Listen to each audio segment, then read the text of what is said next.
apakah kemudian Danantara bisa menghandle dan juga bagaimana nanti Kementerian Keuangan bisa berkontribusi dan lain sebagainya. Jadi artinya kami masih terus menunggu arahan Bapak Presiden juga sambil terus mengembangkan berbagai opsi yang paling baik dan berkelanjutan. Artinya bisa kemudian kita move on untuk membicarakan pengembangan kereta cepat berikutnya.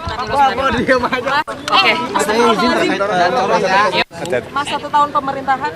Iya. Konsolidasi.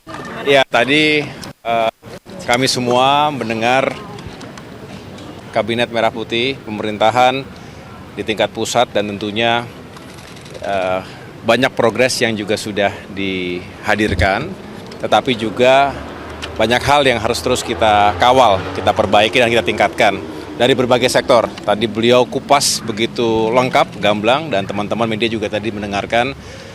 Intinya adalah kita ingin terus pastikan bahwa semua agenda prioritas program-program yang memang ditujukan untuk meningkatkan pertumbuhan ekonomi, termasuk mendistribusikan kesejahteraan bagi masyarakat secara lebih berkeadilan lagi, itu menjadi target yang harus kita capai bersama-sama ke depan. Dan tentunya dari sektor infrastruktur dan pembangunan kewilayahan, memang infrastruktur ini harus bisa memberikan dukungan kepada sejumlah agenda prioritas. Bicara swasembada pangan butuh infrastruktur, butuh bendungan, irigasi yang juga baik. Swasembada energi juga begitu, swasembada air apalagi. Dan banyak lagi termasuk bagaimana kita meningkatkan kualitas sumber daya manusia kita melalui sektor pendidikan dan kesehatan. Perumahan rakyat yang juga semakin terjangkau. Jadi banyak sekali aspek infrastruktur yang menjadi elemen penting dari pencapaian Astacita yang tadi juga menjadi harapan dari Bapak Presiden ke depan, kabinet semakin solid dan bisa terus bekerja secara efektif sebagai satu tim yang juga bisa mencapai target-targetnya. Gitu. Mas, terkait kereta cepat Surabaya, Jakarta-Surabaya itu gimana, Mas? Belum dibahas secara khusus tadi. Yang jelas konektivitas ini terus akan kami kawal. Dan bicara konektivitas tentu tidak terlepas dari bagaimana kita ingin mengoptimalkan fungsi dan peran dari kereta api secara nasional. Kita tidak hanya bicara kereta cepat, termasuk tentunya penting ketika kita menghadirkan konsep perluasan kereta cepat hingga Surabaya untuk mengurangi waktu mobilitas atau transportasi manusia, barang, dan jasa, tapi juga banyak fungsi kereta lainnya, termasuk untuk logistik, untuk barang-barang. Ini yang terus kami kembangkan juga, tidak spesifik harus bicara kereta cepat saja, tapi juga reaktivasi kereta-kereta yang sudah cukup lama perlu kita optimalkan fungsinya. Namun secara spesifik kan juga masalah anggaran kereta cepat Jakarta-Bandung ini juga jadi sorotan ya, Mas? Iya, benar sekali. Kami terus berkoordinasi beberapa hari yang lalu digelar rapat bersama dengan Danantara misalnya.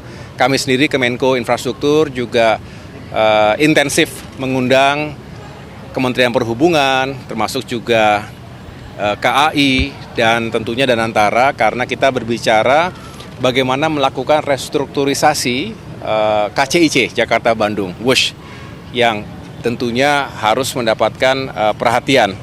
Mengapa? Karena memang utang yang harus segera diselesaikan ini juga tidak boleh kemudian menghambat rencana besar kita untuk mengembangkan konektivitas berikutnya, tadi Jakarta sampai dengan Surabaya.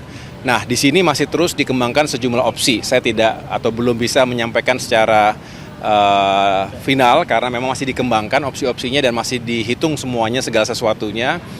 Apakah kemudian Danantara bisa menghandle dan juga bagaimana nanti Kementerian Keuangan bisa berkontribusi dan lain sebagainya. Jadi artinya kami masih terus menunggu arahan Bapak Presiden juga sambil terus mengembangkan berbagai opsi yang paling baik dan berkelanjutan. Artinya bisa kemudian kita move on untuk membicarakan pengembangan kereta cepat berikutnya untuk Jakarta ke Surabaya. Mas, satu tahun ini konsolidasi kabinet seperti apa? Saya merasa ya kita semua semakin saling mengenal. 1 tahun pertama memang sangat dinamis. Pertama kita semua, saya sendiri misalnya sebagai kementerian koordinator yang baru, ya, nomenklatur yang baru, kita menata sistem, organisasi, aturan main, dan juga agenda-agenda prioritas yang harus kita benar-benar kuasai. Sambil terus belanja masalah. 1 tahun pertama tentu dengan segala dinamikanya, tapi kami melihat justru dengan sering berkoordinasi, termasuk juga turun ke lapangan, hubungan antara pemerintah pusat dan daerah juga penting sekali, antar kementerian lembaga juga semakin erat, karena sudah saling mengenal. Rasanya kami lebih optimis untuk tahun kedua dan tahun-tahun berikutnya segala bentuk koordinasi dan kolaborasi di lapangan bisa semakin baik ke depan. Saya sedang rendah ya Pak. Pembiayaan utang melalui IASBN ke depannya seperti apa Pak? Maksudnya gimana? Soal ini Pak, Kalau yield yang rendah kan berarti kita bagus. Orang lain percaya sama kita, domestik sama asing, tinggal yieldnya terendah sepanjang berapa? 20 tahun terakhir katanya. Iya, Mungkin sepanjang sejarah, sekarang 5,9 sekarang untuk 10 tahun surat pemerintah ya. Itu nunjukin orang percaya dengan fondasi ekonomi kita ke depan. Kalau nggak bisa turun seperti itu. Pak, pencapaian ekonomi kan tadi di arah pencapaian ekonomi kan Arah ke depan, kita tumbuh lebih cepat, berantas kebocoran-kebocoran. Saya akan kerjakan di mana di bea cukai dan pajak. berarti strategi Pak, kalau untuk yang pegawai pajak Pak, kan salah satunya itu kemarin sudah dari 26 ya Pak yang dicopot Pak. Itu masih ada lagi nggak sih Pak selanjutnya Pak?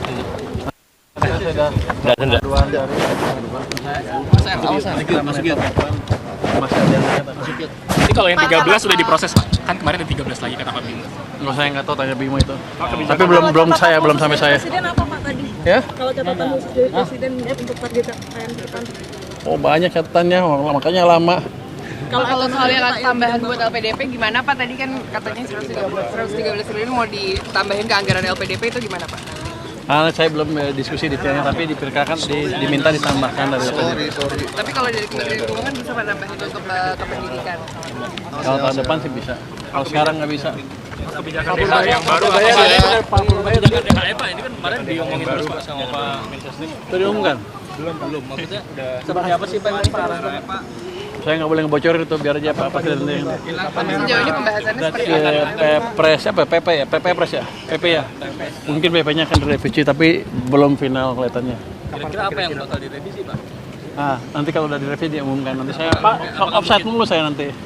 Diperpanjang atau seperti apa Pak? Katanya didorong kan sekarang, harusnya sih lebih cepat. Tapi kalau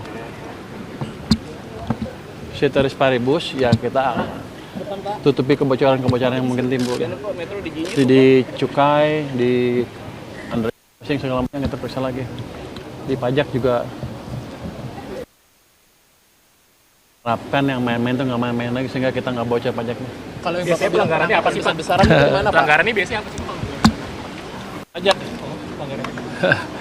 Yang mereka nego lah sama itu, sama ininya, sama wajib pajaknya. Ya akhirnya dapat pemerintah sedikit tapi mereka bagi dua kali. Itu biasanya begitu. Tapi kan nanti ke depan kita akan terapkan IT yang lebih canggih lagi.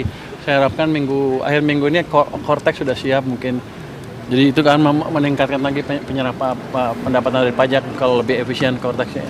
Pak, kalau yang penangkapan besar-besaran itu dari mana Pak? Yang Bapak bilang pekan lalu di Kemenkeu itu Pak? Apakah pajak, bea cukai, bagaimana Pak?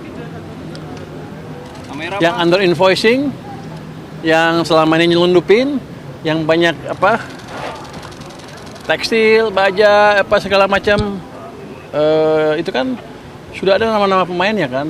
Tinggal kita pilih aja siapa yang mau diproses. Potensi pengembaliannya berapa triliun Pak? Belum tahu, masih kita hitung. Kasih ya. Halo, aku ada acara. Udah. Gimana? Soal distribusi energi kan tadi jadi catatan utama dari Pak Presiden, itu seperti apa sih Pak arahan lebih lanjutnya? Apanya? Distribusi energi. Oh ya, tadi di dalam pemaparan Bapak Presiden 1 tahun pemerintahan yang ada, salah satu diantaranya adalah energi. Dan energi ini ke depan penataan sistem subsidi maupun dalam konteks ekspor impornya. Itu aja sih ya. Tapi kalau dengan Bestfuel udah dibeli belum sih Pak ya sama swasta Pak? B2B antara Pertamina dengan swasta, mereka lagi kolaborasi. Yang menurut saya dapat laporan sudah beberapa yang sudah melakukan perjanjian ya. Tapi saya tidak tahu teknisnya karena itu B2B ya. Saya mohon maaf ya, saya ada acara ya. Ya. Berarti menyetujui S10 itu lah Pak ya, berarti ya? Apa itu? Menyetujui BBM swasta, menyetujui Kalau- nasional. Menyetujui. Mas, biar ya. Kalau mandatori untuk urusan B50 itu akan dilakukan di tahun depan. Itu rencana biodiesel B50. Sekarang kita sudah B40. Sekarang kita lagi hitung tepatnya nanti bulan berapa. Menyangkut dengan S10 mandatori, kita lagi hitung time schedule yang tepatnya. Kenapa? Karena untuk pabrik etanolnya kita harus bangun dalam negeri. Pabrik etanol ini dari singkong, dari tebu, dan ini mampu menciptakan lapangan pekerjaan karena petani-petani kita ke depan akan kita dorong untuk melakukan hal ini. Nah, sekarang lagi dilakukan kajian, apakah mandatori ini dilakukan di 2027, di 2028, atau 2000 berapa? Nah, tetapi menurut saya yang kita lagi desain kelihatannya paling lambat 2027 ini sudah bisa jalan. Karena S10 ini adalah bagian daripada strategi pemerintah untuk mengurangi impor bensin kita. Karena bensin kita sekarang kita impor banyak, 27 juta ton per tahun. Ya, makasih. Ketika ada sesuatu yang tidak benar, kita suarakan. Ya bagaimana semua terangin dia sedungu ini? Ini manusia pecundang yang sangat merugikan bangsa kita ini. Saatnya jadi member eksklusif di channel YouTube Official ID. Tantang lagi para tambah sumpah di atas Al-Quran. Dia pengen masuk TV. Konten premium yang tidak tayang di TV. Live interaction. Halo pemirsa iNews, ini baru selesai. Emoji dan badge spesial. Reakses konten pilihan. Klik YouTube Official iNews. Join member hanya Rp10.000 per bulan.